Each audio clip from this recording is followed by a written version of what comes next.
நீங்க இங்க நீ எங்க இருக்கன்னு கேட்டு விசாரிச்சுதா இங்க வந்த. வரப்போற விநாயகர் சதுர்த்தியை பத்தி பேசணும். நம்ம பசங்களோட கெஸ்ட் ஹவுஸ்க்கு வந்துரு. சரி டேய் வாங்கடா. எல்லாம் ரெடி. சரி சரி டைம் ஆயிடுச்சு, ஆரம்பிப்போம்.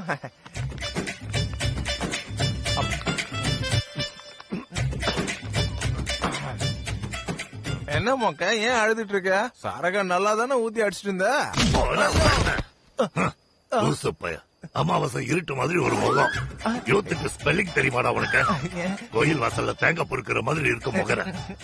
எல்லாரும் முன்னாடியே நான் ரொம்ப புகழாத. நம்ம மொக்க தான், பரவாயில்ல. சரி மொக்க, என்ன இவ்வளவு திட்டினியே, என் முகத்துல அவ்வளவு வெரிஷனா தெரியுது. நீங்க என்ன வேணா சொல்லு, இப்ப நான் ரொம்ப ஃபேமஸ் ஆயிட்டேன் பா. இத சொன்னதுனாலதான் அங்க அடிச்சடிக்கு இங்க வந்து விழுந்து. Hello hello, topic change. எனக்கு பிடிக்கலப்பா. பாய், உனக்கு இப்ப என்ன குறைச்சல்? என்ன இப்படி கேக்குற? என்கிட்ட